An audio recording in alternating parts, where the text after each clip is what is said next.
October 23 1946 October 26 Punnapra police ആക്രമണത്തിന് ശേഷം ഒളിവ് ജീവിതത്തിൽ പോവുകയും പിന്നീട് പോലീസ് പിടികൂടിയതിനു ശേഷമുള്ള കാര്യങ്ങൾ പണ്ട് VS അനുസ്മരിച്ചത് കേട്ടാൽ ഇന്ന് നമ്മൾക്കൊക്കെ ഒരുപക്ഷെ ബോധക്ഷയം വന്നു പോകും. കാരണം അന്ന് അദ്ദേഹം പറഞ്ഞത് ഇങ്ങനെയായിരുന്നു: എന്റെ കാലുകൾ അവർ ലോക്കപ്പിന്റെ അഴുകൾക്കിടയിലൂടെ പുറത്തെടുത്തു.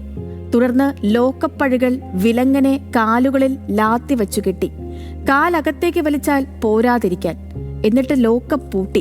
കുറച്ചു പോലീസുകാർ ലോക്കപ്പിനകത്ത് നിന്നു, കുറച്ചു പോലീസുകാർ പുറത്തും.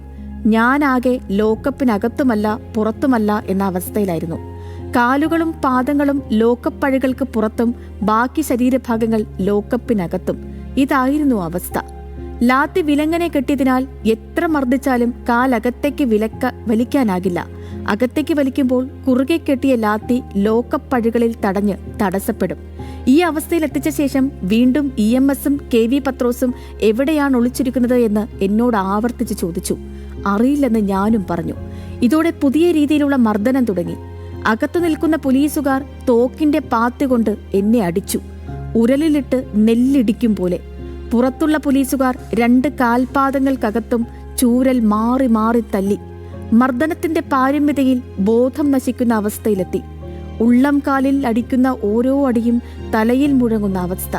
വേദന ഉള്ളം കാലിന് നഷ്ടപ്പെട്ടു. ഉള്ളംകാലിലെ ഓരോ അടിയും തലച്ചോറിലേൽക്കുന്ന അനുഭവം. ഇതിനിടയിൽ ഒരു പോലീസുകാരൻ ബയണറ്റ് തോക്കിൽ ഫിറ്റ് ചെയ്തു. ചോദ്യങ്ങളും മർദ്ദനവും തുടരുന്നതിനിടയിൽ ബയണറ്റ് പിടിപ്പിച്ച തോക്ക് ഉള്ളംകാലിലേക്ക് ആഞ്ഞു കുത്തി. കാൽപാദം തുളഞ്ഞ് ബയണറ്റ് അപ്പുറം കയറി. ചോരയുടെയും വേദനയുടെയും പ്രളയം. ഇതോടൊപ്പം ബോധം പോയി. പിന്നീട് കണ്ണു തുറന്നത് ഞാൻ പാലാ ആശുപത്രിയിലാണ്. ഇങ്ങനെയാണ് അന്നത്തെ ആ ഒരു സമയത്തെ VS തന്നെ കുറിച്ചത്. പിന്നീട് അദ്ദേഹത്തിന് ജീവൻ തിരികെ കിട്ടിയെങ്കിലും കാല് പിന്നീട് ഈ ബയണറ്റ് കൊണ്ടുണ്ടായ ഉണ്ടായതിനാൽ തന്നെ കാല് ശരിക്കും നിലത്തുകുത്താൻ അദ്ദേഹത്തിന് കഴിഞ്ഞിട്ടുണ്ടായിരുന്നില്ല. അങ്ങനെ എത്രയെത്രയോ സമരങ്ങൾ നമുക്ക് വേണ്ടി, നമുക്ക് ഓരോരുത്തർക്കും വേണ്ടി ആ സമരങ്ങൾ നടത്തി ആ യാതനകൾ ഏറ്റുവാങ്ങിയാണ് നമ്മുടെ പ്രിയ സഖാവ് ഇത്രമേൽ ജനകീയനായത്. ഇത്രമേൽ ഓരോരുത്തരുടെയും മനസ്സിൽ അദ്ദേഹത്തിന് സ്നേഹം അനുഭവിക്കാനും കഴിഞ്ഞത്. നമുക്കിപ്പം ചന്തു ചന്ദ്രശേഖർ കൂടി ചേരുന്നുണ്ട് തിരുവനന്തപുരത്ത് നിന്ന്. ചന്തു ഉള്ളത് ദർബാർ ഹാളിലാണ്. ചന്തു, 9 മണിയോടുകൂടി VSന്റെ ഭൗതിക ശരീരം ദർബാർ ഹാളിലേക്ക് എത്തുമെന്നാണ് നിലവിലെ ക്രമീകരണങ്ങളിൽ നിന്ന് മനസ്സിലാകുന്നത്. എന്താണ് ദർബാർ ഹാളിലെ ഒരുക്കങ്ങളൊക്കെ പൂർത്തിയായി കഴിഞ്ഞോ?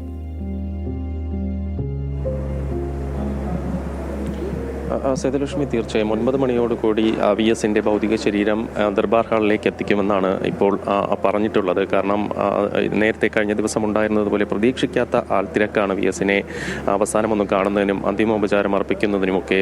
വീട്ടിൽ പൊതുദർശനമില്ലാത്തത് കൊണ്ട് തന്നെ 9 മണിയോടുകൂടി തന്നെ ഭൗതിക ദേഹം ഇവിടെ എത്തിക്കുമെന്നാണ് നമുക്ക് മനസ്സിലാക്കാൻ കഴിയുന്നത്. ഇപ്പോൾ ഈ കാണുന്നത് ഈ ദർബാർ ഹാളിൻ്റെ മധ്യത്തിലായി VSന്റെ ഭൗതിക ശരീരം പൊതുദർശനത്തിന് വയ്ക്കുന്നതിന് വേണ്ടി തീർത്തിട്ടുള്ള ഒരു മഞ്ചലാണ്. പൂ കൊണ്ട് അലങ്കരിച്ച് അത് VSന്റെ ഒരു പുഞ്ചിരിച്ച ചിത്രം, അതിൽ ഒരു രക്തഹാരം അർപ്പിച്ച് ഒരു മഞ്ചൽ തീർത്തിരിക്കുന്നു. ഇവിടെയാണ് VSന്റെ ഭൗതിക ശരീരം പൊതുദർശനത്തിനായി വയ്ക്കുക. ദർബാർ ഹാളിന്റെ ഒത്ത മധ്യത്തിലായാണ്. ദർബാർ ഹാളിനെ സംബന്ധിച്ചിടത്തോളം സെക്രട്ടേറിയറ്റിന്റെ മുഖ്യമന്ത്രിയുടെ ഓഫീസിന് തൊട്ട് സമീപത്തായി 2 ബ്ലോക്കുകൾക്കിടയിലാണ് ദർബാർ ഹാൾ സ്ഥിതി ചെയ്യുന്നത്. മുഖ്യമന്ത്രിയായിരുന്ന സമയത്തും പ്രതിപക്ഷ നേതാവായിരുന്ന സമയത്തുമൊക്കെ VS ധാരാളം പ്രധാനപ്പെട്ട പരിപാടികളിൽ പങ്കെടുത്ത ഒരു സ്ഥലം കൂടിയാണ് ദർബാർ ഹാൾ. അവിടെയാണ് അദ്ദേഹത്തിൻ്റെ ഭൗതികദേഹം 9 മണിയോടുകൂടി എത്തിക്കുക.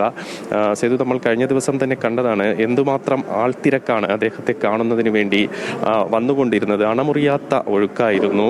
ആശുപത്രിയിലും അതിനുശേഷം AKG സെന്ററിലും രാത്രി വൈകുവോളം വീട്ടിലും തിരക്കുണ്ടായിരുന്നു. ആ തിരക്ക് ഇന്ന് അധികമാകാനുള്ള സാധ്യതയാണ്. കാരണം കഴിഞ്ഞ ദിവസങ്ങളിൽ ഉണ്ടായിരുന്നതിനേക്കാൾ കൂടുതൽ ആളുകൾ ഇങ്ങോട്ടേക്ക് എത്താനുള്ള സാധ്യതയുണ്ട്. അതുകൊണ്ട് തന്നെയാണ് ഇന്ന് 2 മണിവരെ പൊതുദർശനം ദർബാർ ഹാളിൽ ക്രമീകരിച്ചിരിക്കുന്നത്. 2 മണിക്ക് തന്നെ ആ പൊതുദർശനം അവസാനിപ്പിച്ച് ഇവിടെ നിന്ന് ആലപ്പുഴയിലേക്ക് ഭൗതികദേഹം കൊണ്ടുപോകാൻ കഴിയുമോ എന്ന കാര്യത്തിൽ സംശയമാണ്. കാരണം അത്രത്തോളം ജനത്തിരക്ക് ഉണ്ടാകാനുള്ള ഒരു സാഹചര്യം സ്വാഭാവികമായുമുണ്ട്. അതുകൊണ്ട് തന്നെ സെക്രട്ടേറിയറ്റ് പരിസരം വലിയ തരത്തിലുള്ള സുരക്ഷയും പോലീസിന്റെ വലിയ തരത്തിലുള്ള ഒരു വിന്യാസവും തീർത്തിട്ടുണ്ട്. വലിയ തരത്തിൽ അകത്തേക്ക് ആൾക്കാർ പ്രവേശിക്കുന്നതിനേക്കുള്ള നിയന്ത്രണം ഇപ്പോഴുണ്ട്. 9 മണിയോടുകൂടി സാധാരണക്കാർക്ക് ഉൾപ്പെടെ അദ്ദേഹത്തിന്റെ ഭൗതിക ദേഹം കാണുന്നതിനും അന്തിമോപചാരം അന്ത്യോപചാരം അർപ്പിക്കുന്നതിന് കഴിയും. മുഖ്യമന്ത്രി ഉൾപ്പെടെയുള്ളവർക്ക് ഇരിക്കുന്നതിന് പ്രത്യേക വേദി ഒരുക്കിയിട്ടുണ്ട്, പ്രത്യേക ചെയറുകൾ അതിനുവേണ്ടി സജ്ജമാക്കിയിട്ടുണ്ട്. എന്തായാലും ദർബാർ ഹാളിനെ സംബന്ധിച്ചിടത്തോളം ഇവിടെ ഒരുക്കങ്ങൾ പൂർത്തിയായിട്ടുണ്ട്. 9 മണിയോടുകൂടി തന്നെ അദ്ദേഹത്തിൻ്റെ ഭൗതികദേഹം